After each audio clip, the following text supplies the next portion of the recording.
তো এখনকার বাচ্চারা এবং মায়েরা খুব দুশ্চিন্তায় আছে যে আমাদের দেশের মধ্যে একটা রোগ খুব দ্রুত ছড়িয়ে পড়ছে। প্রায় প্রত্যেকটা জেলাতেই এখন এই হামের প্রকোপ খুব বেশি।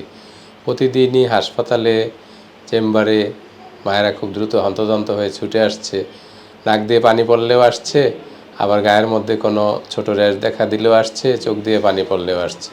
কারণ আতঙ্কের মধ্যে আছে যে প্রতিদিনই এখন সরকারিভাবে হাম নিশ্চিতভাবে নির্ণয় না হলেও হামের উপসর্গ নিয়ে মারা যাচ্ছে, এরকম প্রতিদিন বাচ্চা বিভিন্ন চ্যানেলে, টিভিতে আমরা দেখতে পাচ্ছি। এই জন্য তারা খুব আতঙ্কিত। আর সবগুলোই হাম কি না সেটা কিন্তু সরকার নিশ্চিতভাবে বলছে না, কিন্তু অভিভাবকরা, মায়েরা তো আতঙ্কিত। তো এটা এখন একটা বার্নিং ইস্যু। তো এই হাম কিন্তু সবসময়ই একটা দুইটা যে ছিল না আমাদের দেশে, তা না। আমাদের দেশে এখনও পর্যন্ত 95% বাচ্চাকে যদি হামের টিকা দিয়ে আমরা ইমিউন করতে পারতাম, তাহলে এটাকে বলা হয় হার্ড ইমিউনিটি। এবং এটা যদি কিছু একটা সময়, নির্দিষ্ট সময় পর্যন্ত 5 বছরের বেশি আমরা বজায় রাখতে পারি, তাহলে আমরা কিছু কিছু রোগের মতন এটাকেও আমরা বলতে পারতাম যে এখন থেকে হাম নির্মূল হয়ে গেছে আমাদের দেশ থেকে। কিন্তু নির্মূল তো দূরের কথা, আমরা এই 26 সালে এসে নতুন করে হামের প্রকোপ একটু বেশি পেয়ে যাচ্ছি। সেই জন্য আমরা হাম নিয়ে ছোট একটু আলোচনা, যে আতঙ্কিত হওয়ার কিছু নাই, যে কেউ যদি খুব দ্রুত চিকিৎসকের কাছে যেতে পারে। হামের জটিলতা নিয়ে বাচ্চাগুলো খারাপ হয়ে যাচ্ছে। হাম নিজে কিন্তু বাচ্চাকে খুব বেশি ক্ষতিগ্রস্ত করছে না। কিভাবে ক্ষতিগ্রস্ত হচ্ছে? বেশিরভাগ বাচ্চাগুলোই খারাপ হয়ে যাচ্ছে আসলে নিউমোনিয়াজনিত সেকেন্ডারি একটা ইনফেকশনে। আর অল্প কিছুর বাচ্চার এই ইনফেকশনটা দেখা যায় কি, এটা ব্রেনেও ছড়িয়ে যাচ্ছে। সেই থেকেই কিন্তু এই জটিলতা এবং মৃত্যু। তো হামের লক্ষণগুলি আসলে কি? সবাই কেন এত আতঙ্কিত? হাম হইতে হইলে এটা একটা ভাইরাস দিয়ে হচ্ছে, সবাই জানে যে মিজলস ভাইরাস, বাংলায় আমরা হাম ভাইরাসও বলতে পারি। তো এই ভাইরাস দিয়ে আক্রান্ত হওয়ার পরে কিন্তু অনেক জ্বর হয়। জ্বর হওয়ার পরে সাথে এইবার কাশি, নাক দিয়ে পানি পড়া, চোখ জ্বালা পোড়া বা চোখ লাল হয়ে চোখ ওঠা যাকে বলে, সেরকমটা হয়ে যাচ্ছে। আর ডাক্তাররা একটা জিনিস খুঁজে পায় যে মুখের ভিতরে একটা সাদা লাল গোল গোল একটা স্পট হয়, কপ্লিক স্পট আমরা বলি। তো এই পর্যন্তই হামের লক্ষণগুলো দেখেই কিন্তু হাম রোগ নির্ণয় করা যায়। তারপরে যেই র্যাশটা আসে ওটা কিন্তু শুরু হয় আসলে ফেস থেকে, পরে আস্তে আস্তে নিচের দিকে নেমে সারা শরীরে ছড়িয়ে যায়। তো বাচ্চারা এবং মায়েরা আতঙ্কিত, র্যাশ হইলেই চলে আসতেছে।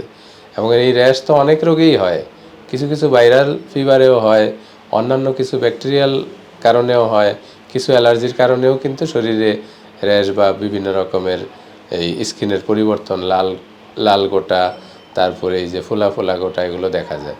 তো সবগুলোই কিন্তু হামের জন্যই হচ্ছে তা না।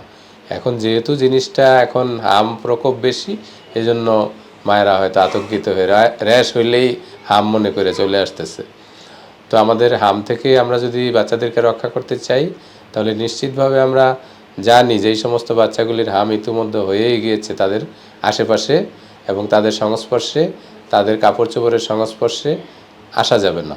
কারণ এটা খুবই কন্টাজিয়াস, দেখি দ্যাট ইজ আমরা বাংলায় বলি, এটা খুবই সংক্রামক রোগ। একজনের যদি হয়, সে আরও তার আশেপাশের 12 থেকে 18 জনকে সংক্রমিত করে ফেলতে পারে। আর প্রথম 7 দিনের মধ্যে তার কোনো লক্ষণ বা জ্বরও নাও আসতে পারে। এই ইনকিউবেশন পিরিয়ড কিন্তু 7 থেকে 18 দিন। 18 দিন পর তার জ্বর আসছে, 18 দিন আগে একজনের সাথে তার যোগাযোগ হয়েছিল, সংস্পর্শে এসেছিল, যার কিনা হাম ছিল। তাহলে এটা কিভাবে ছড়াচ্ছে? আসলে এটা সাধারণত ছড়ায় আসলে হাঁচি কাশির এই যে ড্রপলেটগুলো বাতাসে থাকে সেগুলো থেকে, এবং এটা এয়ারবর্ন হয়ে বাতাসে ভাসতে পারে। 2 ঘন্টা পর্যন্ত কিন্তু ওরা বেঁচে থাকতে পারে। যেখানে একটা বাচ্চা আসছিল, ওর হাম হয়েছিল, কাশি দিয়ে গেছে, হাঁচি দিয়ে গেছে, ওইটা বাতাসের মধ্যে যে ড্রপলেটটা ছড়ায় গেল, এটা কিন্তু 2 ঘন্টা পর্যন্ত বেঁচে থাকতে পারে। এখানে আরেকটা বাচ্চা যদি চলে আসে, সে যদি এরকম তারও প্রোটেকশন নেওয়া না থাকে, টিকা নেওয়া না থাকে, সে কিন্তু আক্রান্ত হয়ে যেতে পারে। তাহলে 2 ঘন্টা পর্যন্ত এই হামের জীবাণুটা বাতাসের মধ্যে এয়ারবর্ন হয়ে থাকতে পারে। তাহলে আমরা কি করব? অন্যান্য অনেক ভাইরাসের মতোই কিন্তু হামের জন্য কোনো অ্যান্টিবায়োটিকের আসলে কোনো প্রয়োজন না। লক্ষণ দেখা দেওয়ার সাথে সাথে যদি বাচ্চাটা ডাক্তারের কাছে আসতে পারে, তাহলে তাকে সিমটোমেটিক, তার কাশির জন্যে, তার নাক দিয়ে পানি পড়ার জন্যে, তার চোখে কনজাংটিভাইটিসের জন্য অল্প কিছু ওষুধ ডাক্তারের কাছ থেকে পরামর্শ মতো নিতে পারে।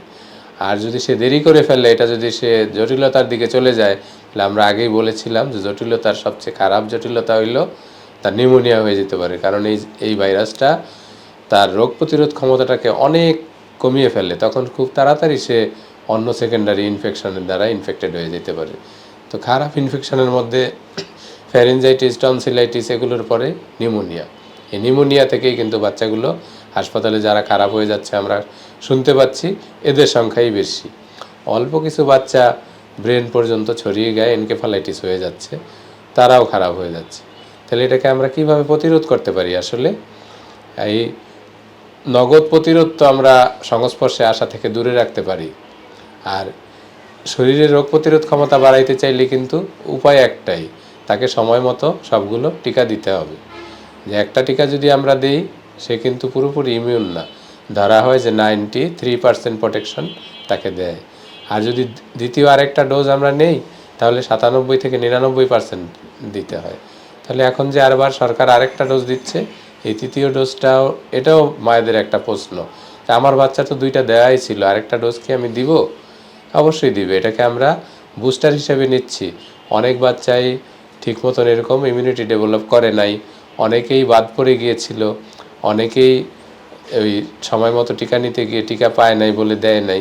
এজন্য তাদেরকে কভার করার জন্যই কিন্তু এখন আমরা সরকার 6 মাস থেকে শুরু করে 5 বছর পর্যন্ত বাচ্চাকে দিচ্ছে। এমনি রুটিন ইপিআইতে কিন্তু 9 মাস থেকে বাচ্চাদেরকে দেওয়া হচ্ছিল, যে 9 মাস পার হয়ে গেলে একটা এমআর টিকা, আবার 15 মাসে একটা, 2টা। 6 মাসে ছিল না।